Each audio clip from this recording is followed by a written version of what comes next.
क्या हरियाणा में बीजेपी ने पहले ही अपनी हार मान ली? ये सवाल इसलिए उठने लगा क्योंकि एक चिट्ठी जो है बीजेपी नेता की तरफ से लिखी गई है चुनाव आयोग को, और चुनाव आयोग को लिखी इस चिट्ठी में उसने तारीख बढ़ाने की अपील की। ये चिट्ठी अब सोशल मीडिया पर तेजी से वायरल हो रही है और इस चिट्ठी के आते ही कांग्रेस बीजेपी पर हमलावर हो गई है। और कांग्रेस का कहना है कि जो है बीजेपी पहले ही मान चुकी है कि हरियाणा में उसकी हालत बहुत खराब है, वो चुनाव नहीं जीत पाएगी, इसीलिए वो चाहती है कि उसे और समय मिल जाए और इसीलिए वो चाहती है कि तारीख बढ़ जाए, जिससे वो जो उथल पुथल मची हुई है हरियाणा बीजेपी में, या जो भगदड़ मची हुई है या असंतोष की स्थिति जो पैदा हो रही है, उस सबको साध सके। इसलिए इस तरह की अपील चुनाव आयोग से की गई है। लेकिन उससे ज्यादा चर्चा इस चीज की हो रही है कि उस चुनाव आयोग को लिखी गई जो बीजेपी की तरफ से चिट्ठी है, उसमें उसने बहाना क्या बनाया है। मतलब ऐसा आरोप लगाया जा रहा है कि बहानेबाजी कर रही है बीजेपी, तो उसी को लेकर जो चिट्ठी में लिखा है उस पर भी चर्चा ज्यादा शुरू हो गई है। कांग्रेस से लगातार जो है तंज कस रही है, चुटकी ले रही है उस चिट्ठी पर, क्योंकि उसमें जो रीजन दिया गया है, जो वजह बताई गई है तारीख आगे बढ़ाने की, उसकी वजह बताई गई है छुट्टी।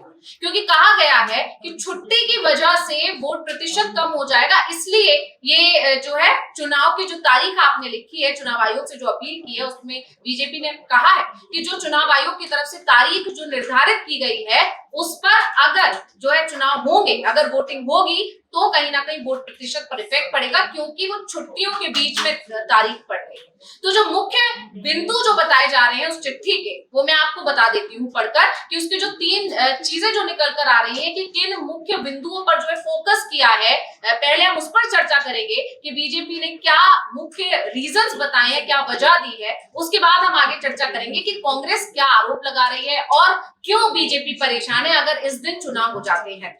तो मैं आपको बता दूं कि मोहनलाल बड़ोली ने ये जो है लेटर लिखा है चुनाव आयोग को, जिसमें उन्होंने तीन मुख्य बातें कही है, जिसमें से पहला, छुट्टियां होने के चलते लोग घूमने चले जाते हैं। मोहनलाल बड़ोली ने लेटर में लिखा कि चुनाव की तारीखों को बदल दिया जाए, क्योंकि ये छुट्टी का समय होता है और काफी लोग बाहर चले जाते हैं।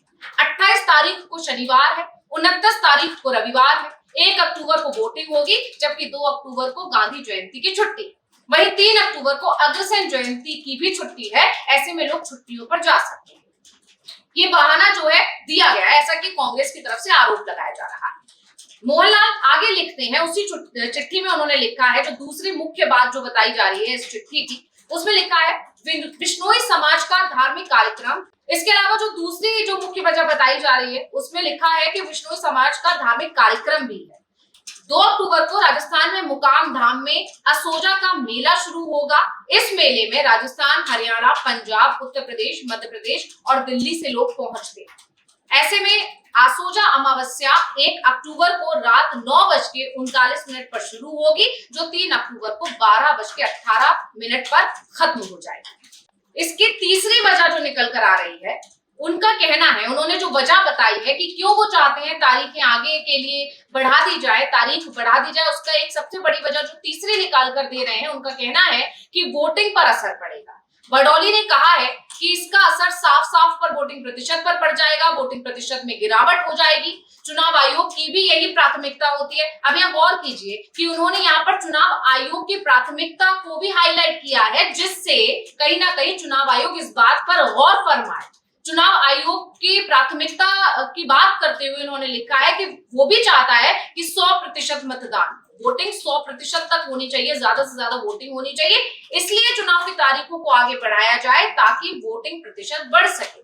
यानी यहाँ पर उन्होंने कहा, उनका ये दिखाने का जो कोशिश की है उन्होंने, वो ये, जैसे कि मैंने आपको कहा कि मोहनलाल बड़ौली ने 3 मुख्य बातें कही हैं, जो कहा जा रहा है लेटर में 3 मुख्य बातों का उन्होंने जिक्र किया है, जिसकी वजह से वो चाहते हैं कि चुनाव की तारीखों को आगे बढ़ा दिया जाए। तो तीसरी जो वजह उन्होंने बताई है, उनका कहना है कि अगर इस तारीख को चुनाव होता है, यानी 1 तारीख को मतदान होता है, तो फिर उसका असर वोटिंग प्रतिशत पर पड़ेगा।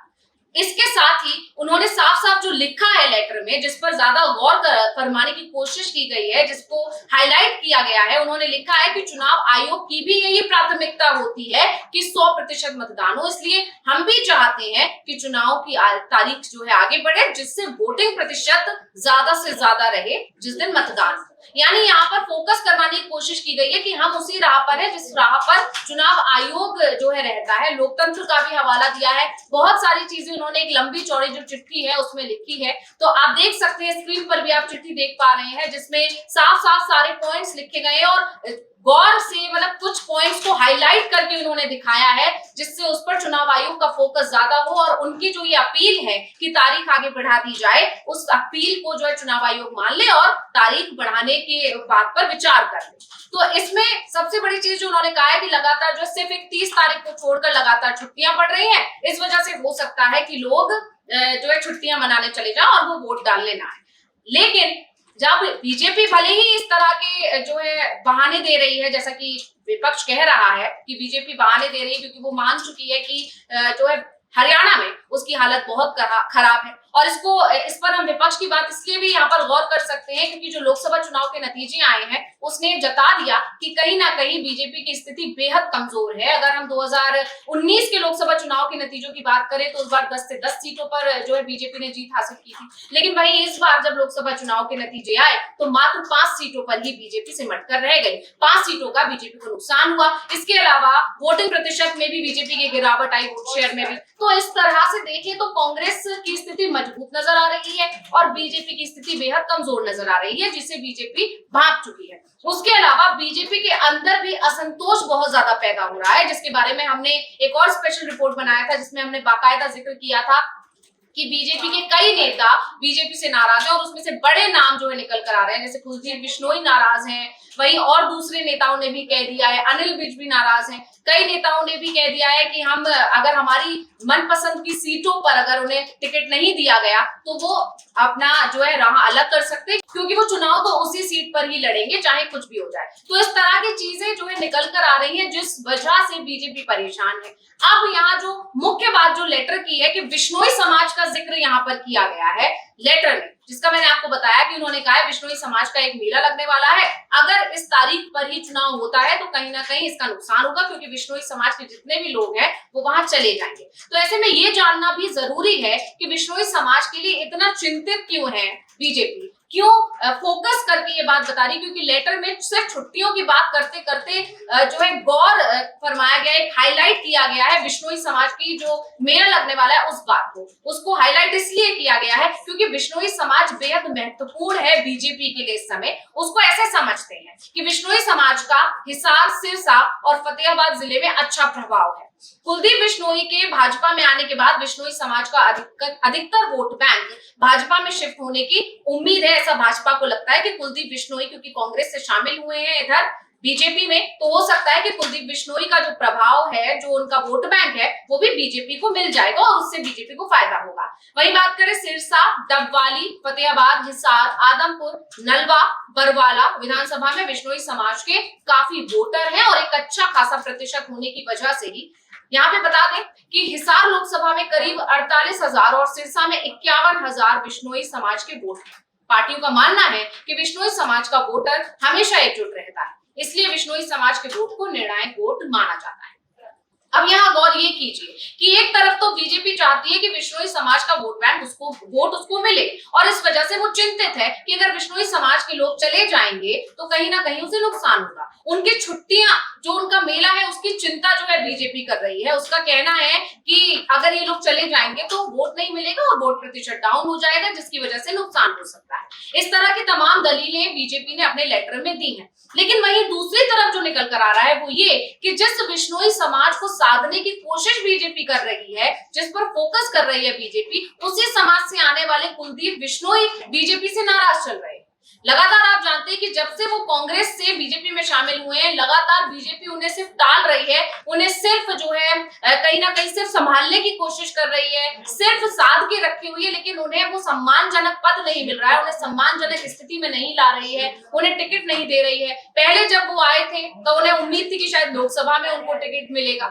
इसके अलावा जब लोकसभा में भी उनको टिकट नहीं मिला तब उन्हें ये कहकर आश्वासन दिया गया कि आपको लोकसभा में हम आपको टिकट नहीं दे रहे हैं, लेकिन हम आपको राज्यसभा भी भेजेंगे। इसके बाद राज्यसभा चुनाव के लिए भी सबसे ऊपर नाम जो है इनका चलने लगा, लेकिन वहां पर भी इनका पत्ता काट दिया गया और इनकी जगह पर किरण चौधरी को टिकट दे दिया गया। तो यहाँ पर भी उनके साथ एक बार धोखा हो गया और ये धोखा अब कुलदीप बिश्नोई को जो है नागवार गुजर रहा है। तो इसलिए अब उन्होंने साफ साफ कह दिया है कि वो विधायक तो नहीं बनेंगे। मतलब उन्होंने साफ साफ इशारा दे दिया है कि अगर आप उन्हें सीएम पद का उम्मीदवार बनाते हैं तब वो चुनाव लड़ेंगे, नहीं तो वो चुनाव नहीं लड़ेंगे। अब यहाँ सोचने वाली बात है कि कुलदीप बिश्नोई जो दिग्गज नेता माने जाते हैं, जिन्हें जो क्या कहते हैं जरूरत बने हुए हैं बीजेपी की इस समय बिश्नोई समाज को अपने पाले में लाने के लिए, वो कुलदीप बिश्नोई नाराज चल रहे हैं। उनका साफ कहना है कि अगर सीएम पद का उम्मीदवार बनाएंगे तभी वो चुनाव में उतरेंगे, तभी वो बीजेपी का समर्थन करेंगे, नहीं तो वो बीजेपी से शायद, खुलकर उन्होंने नहीं कहा लेकिन शायद वो अलग हो सकते हैं। तो ऐसे में बीजेपी के लिए मुश्किल बनी हुई है। वहीं दूसरी तरफ बीजेपी अपने लोग भी नाराज है। ऐसी बीच में जब इतनी उथल पुथल बीजेपी के अंदर चल ही रही है, इसी बीच में जब चिट्ठी आ जाती है तो विपक्ष के वो तमाम आरोप जो है कहीं ना कहीं उन पर मुहर लग जाती है कि बीजेपी के अंदर जो भगदड़ की स्थिति है, जो असंतोष की स्थिति है, उसी को साधने के लिए ही बीजेपी ने तारीखों को आगे बढ़ाने की अपील की। तो इस पर अब बीजेपी पर कांग्रेस जमकर हमलावर हो गई है। दीपेंद्र हुड्डा ने भी ट्वीट करके बीजेपी पर निशाना साधा है। क्या कह रहे हैं दीपेंद्र हुड्डा, आपको वो भी बता देते हैं। तो दीपेंद्र हुड्डा जो कि कांग्रेस नेता है, उन्होंने अपने ट्विटर हैंडल पर लिखा है, हरियाणा बीजेपी ने चुनाव आयोग को चुनाव टालने के लिए पत्र लिखा है, जो ये दर्शाता है कि बीजेपी चुनाव से किस कदर घबराई हुई है। अपनी हार सामने देख सत्ताधारी पार्टी द्वारा बचकाने तर्क दिए जा रहे हैं, क्योंकि उसके पास ना कोई मुद्दा है, ना जनता को बताने लायक कोई काम या उपलब्धि, और ना ही टिकट देने लायक 90 उम्मीदवार है। इसलिए बीजेपी छुट्टियों का बहाना बनाकर चुनाव टालने की साजिश कर रही है। हरियाणा के मतदाता बेहद जागरूक हैं, वो कहीं छुट्टी मनाने नहीं जाएंगे, बल्कि बीजेपी की छुट्टी करने के लिए भारी संख्या में मतदान केंद्र आकर वोट देंगे। यानी साफ साफ कांग्रेस की तरफ से ये आरोप लगाया गया है कि ये सिर्फ एक बचकाना हरकत है, क्योंकि कांग्रेस के जो मजबूती है राज्य में, उससे बीजेपी डर गई है और उसी डर को छिपाने के लिए और अपने नाराज नेताओं को मनाने के लिए, अपनी स्थिति को मजबूत करने के लिए जो है हरियाणा में बीजेपी चुनाव की तारीखों को आगे बढ़ाना चाहती है। इसके अलावा कांग्रेस ने भी ट्वीट करके, अपने ऑफिशियल ट्विटर हैंडल से ट्वीट करके जो है निशाना साधा है। कांग्रेस लिखती है, हरियाणा चुनाव में बीजेपी बुरी तरह से हार रही है और इस बात की रिपोर्ट पार्टी के नेताओं तक पहुंच गई है।